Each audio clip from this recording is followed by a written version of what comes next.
হসপিটালের ইমার্জেন্সি ওয়ার্ডে লোকাল অ্যানেস্থেশিয়ার ব্যবহার নিত্যদিনের রুটিন।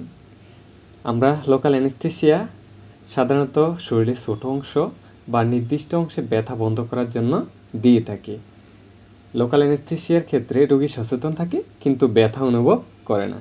হসপিটালগুলোতে আমরা অ্যাড্রেনালিন সহ এবং অ্যাড্রেনালিন ছাড়া লোকাল অ্যানেস্থেশিয়া দেখতে পাই। এখন জানব কোনটা কোন পেশেন্টের ক্ষেত্রে ব্যবহার করব। প্রথমেই জানব অ্যাড্রেনালিন সহ লোকাল অ্যানেস্থেশিয়া সম্পর্কে। এর আগে আমাদের অ্যাড্রেনালিনের কার্যকারিতা জানা খুবই প্রয়োজন। অ্যাড্রেনালিন রক্তনালী সংকুচিত করে এবং রক্তচাপ বাড়ায় এবং হার্টের পাম্পিং শক্তি বাড়ায়, অর্থাৎ হার্ট রেট বাড়িয়ে দেয়। সিস্টেমিকভাবে বেশি অ্যাড্রেনালিন শরীরে গেলে কার্ডিয়াক স্ট্রেস বাড়ে, ফলে হার্ট অ্যাটাক হতে পারে। সুতরাং হার্টের রোগীদের ক্ষেত্রে অ্যাড্রেনালিন সহ লোকাল অ্যানেস্থেশিয়া ব্যবহার করা যাবে না। তাহলে কখন ব্যবহার করব?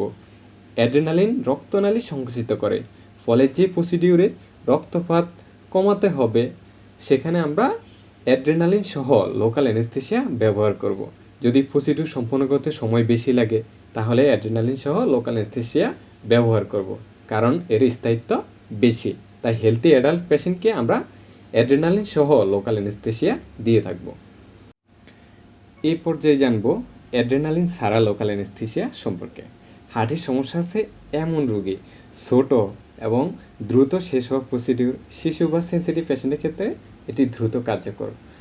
প্রসিডিউর শেষ করতে কম সময়ের প্রয়োজন হলে এটি ব্যবহার করব। তবে মনে রাখতে হবে অ্যাড্রেনালিন ফ্রি লোকাল অ্যানেস্থেশিয়াতে রক্তপাত বেশি হতে পারে, কিন্তু অ্যাড্রেনালিন ফ্রি লোকাল অ্যানেস্থেশিয়াতে সিস্টেমিক রিস্ক বা হৃদযন্ত্রের চাপ খুবই কম হয়ে থাকে। স্টিচিংয়ের ক্ষেত্রে এবং মাইনর স্কিন লেশন রিমুভালের ক্ষেত্রে অ্যাড্রেনালিন ফ্রি লোকাল অ্যানেস্থেশিয়া ব্যবহার করব।